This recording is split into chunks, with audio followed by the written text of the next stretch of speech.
14 अप्रैल तक टीका उत्सव अभियान जोरों पर। प्रदेश में कोरोना की टेस्टिंग बढ़ाए जाने पर विशेष फोकस। कोरोना की चुनौती के बीच हिमाचल में 10वीं और 12वीं की वार्षिक परीक्षाएं कल से। 7 राज्यों के पर्यटकों को बिना कोविड रिपोर्ट हिमाचल न आने की सलाह। 16 अप्रैल को जारी होगी एडवाइजरी। तिब्बती पीएम चुनने के लिए 26 देशों में मतदान, 70% पड़े वोट। और देश में लोक नीति पर उत्तराखंड में मंथन।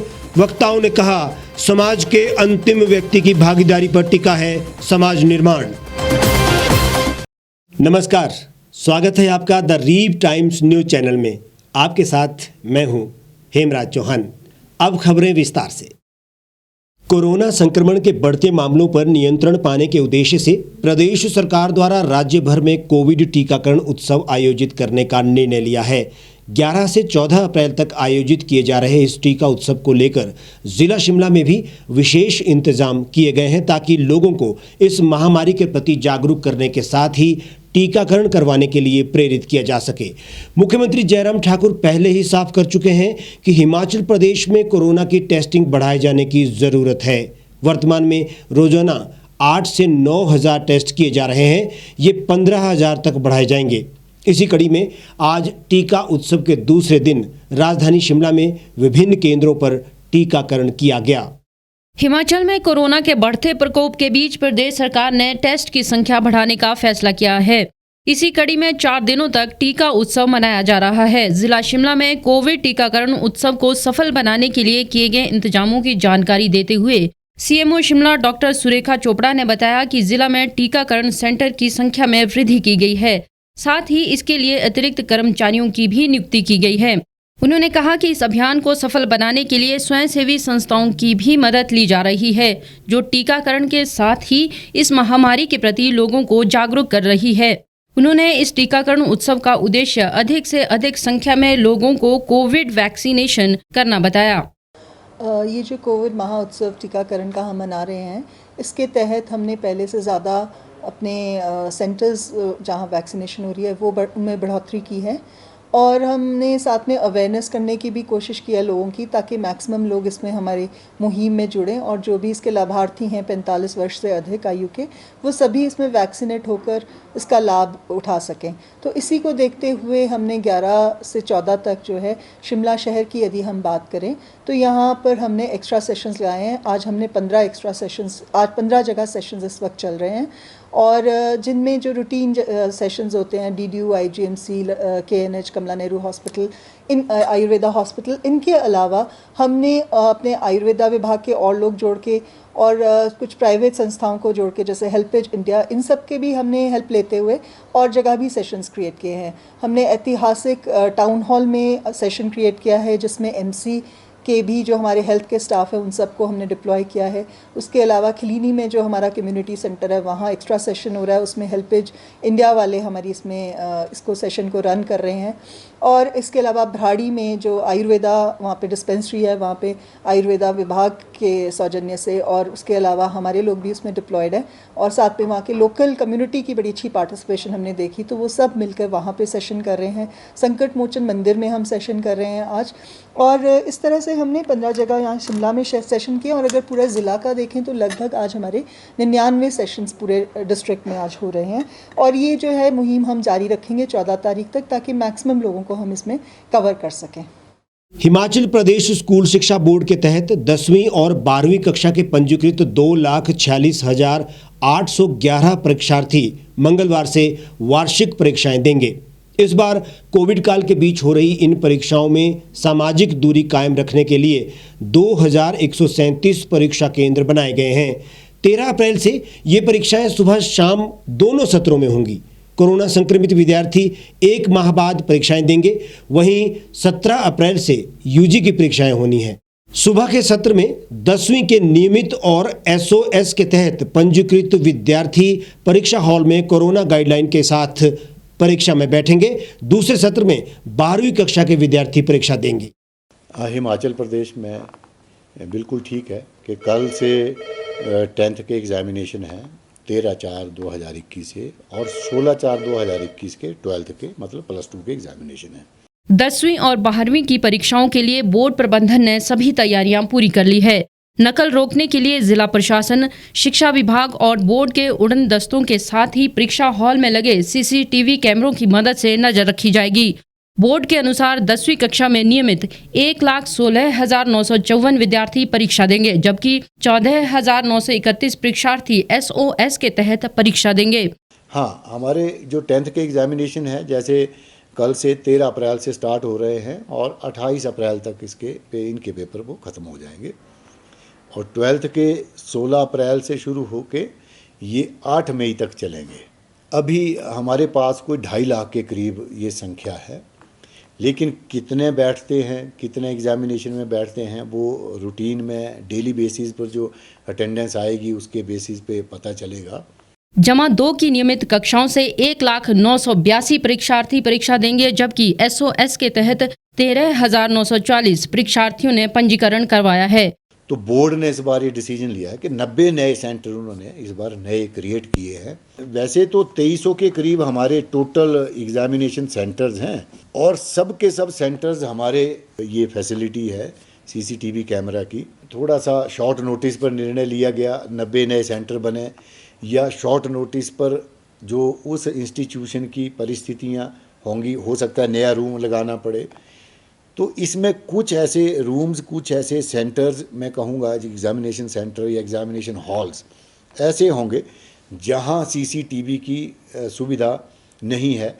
फिर भी हमने निर्देश दिए हैं, हमने अपने डिप्टी डायरेक्टर्स को भी, अपने प्रिंसिपल्स को भी और हेडमास्टर्स को या एग्जामिनेशन जो सेंटर सुपरडेंट्स हैं, मैं आपके माध्यम से भी ये कहना चाहता हूँ कि जहाँ तक हो सके जो रूम CCTV कैमरा की नज़र में है उसी में बच्चों को बिठाएं, ताकि उनके ऊपर अच्छे तरीके से एक नज़र रखी जाए और एक एग्ज़ामिनेशन की सैंक्टिटी, जो इसके आचार व्यवहार जिस तरह से निभाना चाहिए उसी तरह से उसको निभाया जा सके।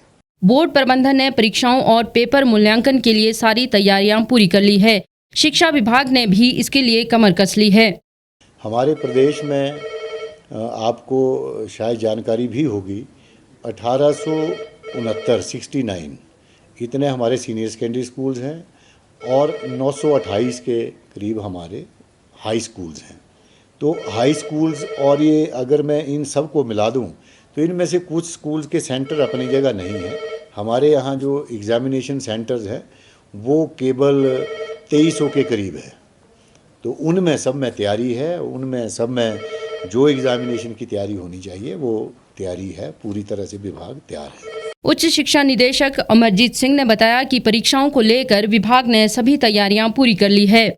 सैनिटाइजेशन का और जैसे सोशल डिस्टेंसिंग, SOPs और इस तरह की जितनी भी हमारे प्रोटोकॉल्स हैं कोविड से बचने के लिए, कोरोना वायरस से बचने के लिए, मैं ये कहता हूँ कि पूर्णतया इनकी तैयारी है। विभाग के हमारे सभी टीचर्स, सभी प्रिंसिपल, हेडमास्टर्स या डिप्टी डायरेक्टर्स ने अपने अपने स्तर पर, अपने अपने स्कूल्स में, अपने अपने एरिया में, जहाँ जहाँ उनको पता है कि कितने स्टूडेंट्स वहाँ आएंगे, पूरी तरह से उन्होंने सैनिटाइजेशन अपने जो एग्ज़ामिनेशन सेंटर्स हैं उनकी कर रखी है।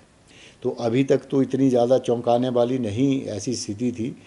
कहीं 1, 2, 4 ऐसे कुछ स्टूडेंट्स आते थे। जैसे हमारे प्री बोर्ड जो एग्ज़ाम हुए उनमें भी बहुत अच्छा रिस्पांस रहा। उसके बाद हमने नॉन बोर्ड क्लासेस का फाइनल एग्ज़ामिनेशन लिया, जैसे 9th, 11th, या अगर मैं दूसरी क्लासेस की भी बात कहूँ तो 1st से लेकर के 8th क्लास तक, वो सब को इनको फिर जिनके मैंने नाम लिए 1st to 8th या 9th and 11th, इनको सबको प्रमोट कर दिया गया है। लेकिन इस समय में भी वो हमारे पास कोई 100 के करीब बच्चों के ऐसे रिस्पांस आएंगे जो एग्ज़ाम नहीं दे सके ड्यू टू कोरोना पॉजिटिव या कोविड-19 का उनके ऊपर संक्रमण था। तो उनको हमने 2 महीने का समय दिया है। लेकिन अभी तक हमारी बोर्ड क्लासेस क्योंकि कल से शुरू होने वाली हैं, कल ही एग्जैक्टली पता लगेगा कि कितने बच्चे हैं जो एग्ज़ाम नहीं दे पाए हैं। और इसके बारे में अच्छा निर्णय जो सरकार का भी था पहले कि किसी को चिंता करने की ज़रूरत नहीं है, और इसी के चलते बोर्ड ने एक बड़ा अच्छा निर्णय लिया है कि अगर कोई बच्चा कोविड के चलते, कोरोना वायरस संक्रमण के चलते एग्ज़ामिनेशन नहीं दे सकता है, तो तो उसको घबराने, हताश होने की, निराश होने की कोई ज़रूरत नहीं है। उसकी नई डेट फिक्स कर दी जाएगी। उसका एग्ज़ामिनेशन जब वो ठीक होगा, पूरी तरह से उसके पेरेंट्स और सब वो अपने आप तैयार होगा, तो उसका एग्ज़ामिनेशन नए सिरे से ले लिया जाएगा। कोरोना वायरस के हाई अलर्ट वाले 7 राज्यों पंजाब, दिल्ली, महाराष्ट्र, गुजरात, कर्नाटक, राजस्थान और उत्तर प्रदेश के लोगों को राज्य सरकार ने बिना कोविड रिपोर्ट हिमाचल प्रदेश में न आने की सलाह दी है। आने से पहले 72 घंटे के भीतर की RT-PCR की नेगेटिव रिपोर्ट लाने की सलाह दी गई है। प्रदेश में कोरोना के बढ़ते मामलों को देखते हुए सरकार 16 अप्रैल को एडवाइजरी जारी करेगी। हालांकि राज्य सरकार ने इसे अनिवार्य नहीं किया है। ये फैसले मुख्यमंत्री जयराम ठाकुर ने राज्य सरकार के वरिष्ठ अधिकारियों के साथ कोरोना वायरस को लेकर रविवार को हुई समीक्षा बैठक में लिए। पिछले कुछ दिनों में हमने इस बात को देखा है कि पूरे देश भर में बहुत तेजी से कोरोना वायरस के मामलों में बढ़ोतरी हुई है। हिमाचल प्रदेश में भी पिछले दिनों में कोरोना वायरस के मामलों में बहुत तेजी से बढ़ोतरी हुई है। अब की बार ये देखने में आया है, ये वायरस एक तो तेजी के साथ संक्रमण फैला रहा है और दूसरे इस बात को भी हमने देखा है कि डेथ भी बहुत ज़्यादा पूरे देश भर में भी, और उसके साथ हम हिमाचल प्रदेश में अगर हम देखें तो हिमाचल प्रदेश में भी बहुत तेज़ी से मृत्यु दर में भी बढ़ोतरी हुई है, जो हमारे लिए चिंता का विषय है। मुख्यमंत्री जयराम ठाकुर ने कहा है कि कोरोना का तेजी से फैलना चिंता का विषय है। बीते 45 दिनों में 10,600 नए मामले सामने आए हैं, जबकि इसी समय अवधि में कोरोना से 120 लोगों की मौत हो गई है। हमने इस बात को देखा कि 23 फरवरी तक हिमाचल प्रदेश में कुल 58,423 मामले थे और एक्टिव केस सिर्फ मात्र 218 थे। और हिमाचल प्रदेश में उस वक्त तक 23 फरवरी तक जो मृत्यु हुई थी जिन लोगों की, वो आंकड़ा 982 था। और 10 अप्रैल को ये आंकड़ा पहुंच करके जहां 58,423 मामले 23 फरवरी को थे, बढ़ करके 69,114 हो गया। और एक्टिव केस जहां हमारे 218 थे 23 फरवरी को, वो बढ़ करके 5,223 हो गए। और मृत्यु जो 23 फरवरी 2021 को मात्र 982 थी, वो बढ़ करके 1,102 हो गई, जो हमारे लिए बहुत बड़ी चिंता का विषय है। हम इस बात को भी देख रहे हैं कि पिछले 45 दिनों में जो नए मामले हिमाचल प्रदेश में आए हैं उनकी संख्या 10,691 है। और उसके साथ जो मृत्यु जिन लोगों की हुई है, 45 दिनों में 120 लोगों की मृत्यु हुई है, जो हमारे सबके लिए चिंता का विषय है। वर्तमान में सरकार ने पर्यटकों को आने की अनुमति दी है, लेकिन वायरस फैलने से रोकने के लिए मानक संचालन प्रक्रिया का होटल मालिकों और पर्यटकों को कड़ाई से पालन करना होगा। बसों, सार्वजनिक यातायात माध्यमों और निजी वाहनों में क्षमता से ज्यादा लोगों को बैठाने की अनुमति नहीं होगी। वाहनों में भी फेस मास्क पहनना जरूरी कर दिया गया है। विवाह जैसे सामाजिक समारोह के आयोजन से संबंधित मानक संचालन प्रक्रिया का भी सख्ती से पालन करना होगा। मुख्यमंत्री ने कहा कि नवरात्रों में श्रद्धालुओं को प्रदेश में विभिन्न मंदिरों के भ्रमण पर आने की अनुमति दी है, लेकिन श्रद्धालुओं को मास्क पहनने समेत कोरोना के सभी नियमों का पालन करना जरूरी होगा। और ऐसी परिस्थिति में मुझे लगता है कि बहुत ज़्यादा सावधानी बरतने की आवश्यकता है। पिछले साल हमने इस वायरस का असर छोटी आयु और नौजवानों के बीच में कम देखा था, लेकिन अब की बार हमारे लिए चिंता का विषय और भी ज़्यादा है कि इसमें स्कूल में पढ़ने वाले बच्चे और उसमें कम आयु के हमारे नौजवान साथी, उनके बीच में भी संक्रमण बहुत तेज़ी से फैला है। ऐसी परिस्थिति में हमें अब बहुत बड़ी सावधानी के साथ काम करने की आवश्यकता है।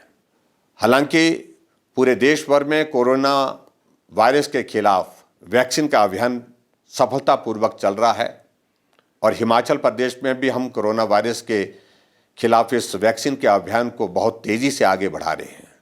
लेकिन वैक्सीन उपलब्ध होने के पश्चात भी हमको वही सावधानियां गंभीरता के साथ लागू करने में सहयोग करना चाहिए, चाहे वो स्वयं अपने ऊपर है, चाहे वो साथ में हमारे समाज के ऊपर है। इसमें हम आप सबका सहयोग चाहते हैं। मुझे इस बात की भी प्रसन्नता है कि आप सबका हिमाचल प्रदेश में बहुत बड़ा सहयोग जब हमारा कोरोना वायरस का वो पहला दौर चला था उसमें बहुत बड़ी मदद मिली है। लेकिन अब की बार का ये दौर और भी ज़्यादा गंभीर दिखता है क्योंकि इसका स्प्रेड, इसका संक्रमण बहुत तेज है। ऐसी सूरत में आपका सक्रिय सहयोग हमको बहुत बड़ी मदद करेगा। मेरा आप सबसे विनम्र निवेदन है कि हम उन्हीं तरह की सावधानियों को हमेशा स्मरण रखें, मास्क पहन करके जाएं और सोशल डिस्टेंसिंग को मेंटेन करें, अनावश्यक रूप से भीड़ वाले इलाके में जाने से परहेज करें।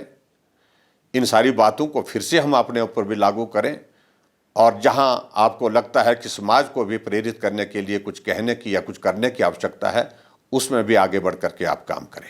हमको नवरात्रों के दिनों में भी कुछ रिस्ट्रिक्शंस के साथ काम करने के लिए आप सबका सहयोग चाहिए और वो विशेष तौर से हमने तय किया है हिमाचल प्रदेश में कि मंदिर हमारे खुले रहेंगे दर्शन करने के लिए, पूजा करने के लिए, लेकिन जो लंगर, भंडारे और इसके अतिरिक्त जो हमारे जागरण होते हैं उन पर ऐसी परिस्थितियों में रोक लगाना हमारी व्यवस्था है।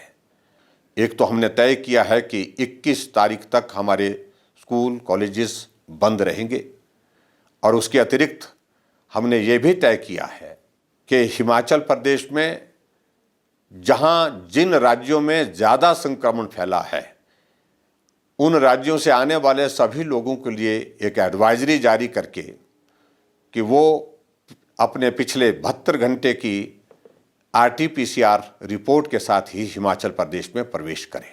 कोरोना के चलते एक बार फिर पर्यटन को लेकर व्यवसायी चिंता में है। अब होटल में ही 7 राज्यों से आने वाले पर्यटकों की रिपोर्ट चेक होगी। वहीं सरकार भी इसमें अपना पल्लू ही झाड़ रही है। जो चेक सरकार की ओर से होना चाहिए था वो अब होटल के मालिक करेंगे। एक और हिमाचल प्रदेश में कोरोना वायरस की दूसरी प्रचंड लहर आ चुकी है तो वहीं पर्यटन कारोबार भी चौपट होता जा रहा है। ऐसे में धर्म संकट में फंसी सरकार ने कोरोना के हैवी लोड वाले 7 राज्य के लोगों को RT-PCR टेस्ट की नेगेटिव रिपोर्ट केवल साथ लाने की सलाह दी है। फिलहाल इसे अनिवार्य नहीं किया गया है। रिपोर्ट भी प्रदेश के नाकों पर चेक नहीं होगी बल्कि होटल वाले खुद रिपोर्ट चेक करेंगे। इस तरह से देखा जाए तो प्रदेश के होटल कारोबारियों को नुकसान से बचाने के लिए सरकार ने कड़े फैसले लेने से परहेज किया है। वर्तमान में उत्तर प्रदेश, दिल्ली, पंजाब, कर्नाटक, गुजरात, महाराष्ट्र और राजस्थान में कोरोना वायरस का हैवी लोड है। इन राज्यों से संक्रमित कौन व्यक्ति हिमाचल आकर घूम रहा है, इसे जांचने की फिलहाल कोई व्यवस्था नहीं है। हालांकि जब ये लोग अपने राज्य में लौटते हैं तो वहां कई स्थानों पर इनके टेस्ट होते हैं। इनमें से कई लोग पॉजिटिव पाए जा रहे हैं। कि शादियों के लिए जो हमने गाइडलाइंस, जो रिस्ट्रिक्शंस जो जारी की हैं, उसके पालन में आप अपना सहयोग करें। इसके साथ मैं विशेष तौर से आप सबसे विनम्र निवेदन करना चाहूँगा। पिछले साल जब कोविड का ये दौर शुरू हुआ था उस वक्त बहुत गंभीरता के साथ सभी लोगों ने सहयोग दिया। आप सबके सहयोग से उस दौर से हम बाहर निकलने में सफल हुए थे। ये वायरस पिछले साल की तुलना में कम खतरनाक नहीं है, उससे ज़्यादा खतरनाक है। ऐसी परिस्थिति में हमको जो गंभीरता पिछले साल बनी हुई थी उससे ज़्यादा गंभीर होकर के काम करने की आवश्यकता है और इसलिए मेरा आप सबसे विनम्र निवेदन है कि मास्क पहन करके रहिए और सोशल डिस्टेंसिंग मेंटेन करिए। अनावश्यक रूप से भीड़ वाले इलाके में बिल्कुल मत जाइए। इस दौर को भी हम निश्चित रूप से हम पार करेंगे। मैं आप सबके उत्तम स्वास्थ्य की कामना करता हूँ। निर्वासित तिब्बती सरकार के नए सिक्योंग यानी प्रधानमंत्री और 45 सदस्यीय संसद को चुनने के लिए भारत समेत 26 देशों में तिब्बतियों ने वोट डाले। मतदान 70% रहा। इसके नतीजे 14 मई को घोषित होंगे। चीन के कब्जे वाले तिब्बत में लोकतंत्र आज भी किसी सपने से कम नहीं है। ऐसे में दुनिया भर में बसने वाले हजारों तिब्बतियों ने धर्मशाला से चलने वाली निर्वासित तिब्बती सरकार के लिए पूरे उत्साह के साथ मताधिकार का उपयोग किया। करीब 83,000 तिब्बतियों ने अपना वोट डाला। जनवरी में हुए पहले चरण के चुनावी नतीजों के बाद अब निर्वासित प्रधानमंत्री पद के लिए पेम्पा सेरिंग और केलसंग दोरजे में मुकाबला है। 45 सदस्यों वाली संसद के लिए करीब 93 उम्मीदवार भाग्य आजमा रहे हैं। ये सदस्य 3 परंपरागत प्रांतों, 5 बौद्ध धार्मिक संस्थानों समेत उत्तरी अमेरिका, यूरोप और ऑस्ट्रेलिया में बसने वाले तिब्बतियों का प्रतिनिधित्व करेंगे। बीते कल Australia, New Zealand, Austria, Belgium, Denmark, Germany, Ireland, Italy और भारत समेत अनेक देशों में बसने वाले तिब्बतियों ने करीब 350 मतदान केंद्रों पर वोट डाले। निर्वासित तिब्बत सरकार के चुनाव आयोग के मुख्य आयुक्त ने बताया कि कोरोना के चलते अतिरिक्त मतदान केंद्र बनाए गए थे। शाम 5 बजे तक निर्वासित तिब्बत सरकार में वर्तमान सिक्योंग लोबसांग सांगे ने कहा कि निर्वासित तिब्बती लोकतंत्र तिब्बत में रहने वाले हमारे भाई बहनों की असल आकांक्षाओं को दर्शाता है। उत्तराखंड के देहरादून में वरिष्ठ अधिवक्ता और समाजसेवी रेणु डी की अध्यक्षता में राष्ट्रीय लोक नीति पार्टी की बैठक में सामाजिक मुद्दों और भविष्य की योजनाओं पर मंथन हुआ। बैठक में उत्तराखंड राज्य के नवनिर्माण को लेकर चर्चा की गई। इस अवसर पर वक्ताओं ने कहा, आज हम एक ऐसे समाज और राष्ट्र की परिकल्पना करते हैं जहां समाज का अंतिम व्यक्ति भी ये महसूस करे कि प्रत्येक विकास में उसकी भी अहम भूमिका और हिस्सेदारी है। एक ऐसा समाज जो पारदर्शी नेतृत्व, आधुनिक तकनीक और नेक नीयत के साथ बुजुर्गों का सम्मान, स्त्रियों की सुरक्षा और नौनिहालों के स्वर्णिम भविष्य की गारंटी देता हो, जहां सरकारें दाता के अहंकार वाली ना हो जिससे जनता को कुछ मांगना पड़े, अपितु सरकारें ही सीधे सीधे अपना दायित्व निर्वहन करते हुए प्रत्येक नागरिक के घर द्वार तक सभी आवश्यक सुविधाएं उपलब्ध करवाना सुनिश्चित करें। इस अवसर पर राष्ट्रीय लोक नीति पार्टी के मेंटर डॉक्टर एलसी शर्मा ने कहा कि सदी का वर्तमान युग सूचना, तकनीक, जनसंवाद एवं प्रौद्योगिकी का युग है। सहभागिता एवं सक्रियता की दृष्टि से देखें तो पहले की दुनिया से आज की स्थितियां इतनी बदल चुकी हैं कि व्यक्ति, परिवार, समाज समेत शिक्षा, स्वास्थ्य, प्रशासन, कृषि, उद्योग आदि सभी क्षेत्र पूरी तरह से नवीन और भिन्न हो चुके हैं। ऐसे में हमारे सदियों पुराने प्रशासनिक ढांचे पर आधारित राजनीति पूरी तरह बेमानी साबित हो चुकी है। उन्होंने कहा कि उत्तराखंड की राज्य कार्यकारिणी का आने वाले दिनों में गठन किया जाएगा और इसके लिए हम प्रदेश के युवा शक्ति, मातृशक्ति और समाजसेवी संस्थाओं का आह्वान करते हैं। समाजसेवी एवं श्री कृष्णा सीरियल में नकुल का किरदार निभाने वाले प्रेम शर्मा ने कहा कि अनेकता में एकता का भाव समेटे अरबों की जनसंख्या वाला हमारा ये राष्ट्र विभिन्न संस्कृतियों की अनमोल विरासत से संपन्न है। ये राष्ट्र अपने स्वर्णिम इतिहास के साथ साथ हमें ऐसे सजग भविष्य के लिए आह्वान कर रहा है जहां आधुनिक तकनीक के सदुपयोग के साथ हमें सभी संभावित बदलावों के लिए तत्पर रहना होगा। राष्ट्रीय लोकनीति पार्टी के नेशनल कोर वर्किंग कमेटी के सदस्य डॉक्टर शैलेश श्रीवास्तव ने कहा कि नागरिकों में समानता, सत्ता के दुरुपयोग पर कठोर नियंत्रण, सुनिश्चित मौलिक अधिकार, निष्पक्ष और आवधिक चुनाव, आर्थिक स्वतंत्रता, शासन में पारदर्शिता आदि सभी सच्चे लोकतंत्र के सकारात्मक पक्ष हैं, जिस पर बुनियादी रूप से काम करने की जरूरत है। इस मौके पर कर्नल भरत बिष्ट, समाजसेवी Ravishankar Sharma, Ramanand Sharma, Trilok Sharma, CWC member advocate Seema Chaudhary और मयंक नेथानी आदि उपस्थित रहे। हमारे आज के इस बुलेटिन में फिलहाल इतना ही। आप तमाम खबरों के लिए हमारे साथ बने रहिए और देखते रहिए द रीव टाइम्स।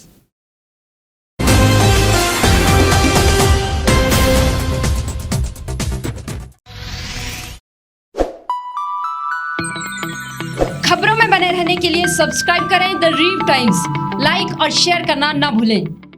एक छत के नीचे सुविधाओं का अब उठाएं लाभ। रीव ई मार्ट में अब पाएं अपनी रसोई के लिए गुणवत्ता और सस्ते दामों पर राशन सामग्री। दालें हो या हो मसाले, आपका किचन ई मार्ट संभाले। उच्च गुणवत्ता और दामों में बेहतरीन रीव ई मार्ट में पधारें और पाएं अपनी पसंद के सभी उत्पाद, या फिर करें ऑनलाइन ऑर्डर और पाएं घर द्वार पर ही सुविधा। आज ही संपर्क करें फोन नंबर 8219694079 पर, बाईपास रोड, शनान, संजौली, शिमला।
भारतवर्ष, जिसे आप दशकों से सुनते आए हैं कि सोने की चिड़िया थी। इसके पंख पहले मुगलों ने कुतरे, फिर अंग्रेजों ने, और आज राजनीतिक प्राणी कोई कोर कसर नहीं छोड़ रहे। आज भी लगभग 25 करोड़ लोग रात को भूखे सोते हैं। करीब 2 करोड़ लोगों के पास घर नहीं है। भ्रष्टाचार में हमारा 176 देशों में 80 नंबर आता है। औसतन 100 महिलाओं के साथ हर दिन ज्यादतियां होती है और ना जाने क्या क्या। देश की संसद से कुछ ही दूरी पर चादर लपेटे सैकड़ों लोग सुबह नील गगन के नीचे सोए हुए मिलते हैं। क्या आप एक ऐसे भारत की परिकल्पना नहीं करना चाहेंगे जहां कुछ ऐसा किया जाए कि 1 वर्ष के भीतर देश में कोई भिखारी या लाचार भी आश्रयहीन न रहे? लोगों को सभी सरकारी सेवाएं घर द्वार पर ही प्रदान की जाएं ताकि दफ्तर या कर्मचारी के चक्कर ना काटने पड़े। भ्रष्टाचार जड़ से समाप्त हो जाएगा। सेवा प्रदाताओं की पब्लिक रेटिंग यानी जनाकलन और तकनीक द्वारा अपराधों का शून्यकरण किया जाए। स्वास्थ्य और आधारभूत शिक्षा सभी के लिए समान गुणवत्ता के साथ निशुल्क प्राप्त हो, और भी बहुत कुछ। यदि आप इस पवित्र राष्ट्र निर्माण यज्ञ का हिस्सा बनना चाहते हैं तो आज ही राष्ट्रीय लोक नीति पार्टी से जुड़ें। अब देश राजनीति से नहीं, लोक नीति से चलेगा। विजिट करें वेबसाइट rashtriyalokniti.org। गांव की चौपालों से लेकर संसद के गलियारों तक, गृहिणी के चूल्हे से लेकर निवेश और बाजारों तक, किसानों के हाल से लेकर खेत और खलिहानों तक, शिक्षा और स्वास्थ्य से लेकर खेल के मैदानों तक, संसद के प्रधान से लेकर पंचायत के पंच तक, सेंट्रल हॉल से लेकर ग्राम सभा के मंच तक, हर खबर पर रहेगी हमारी पैनी नजर।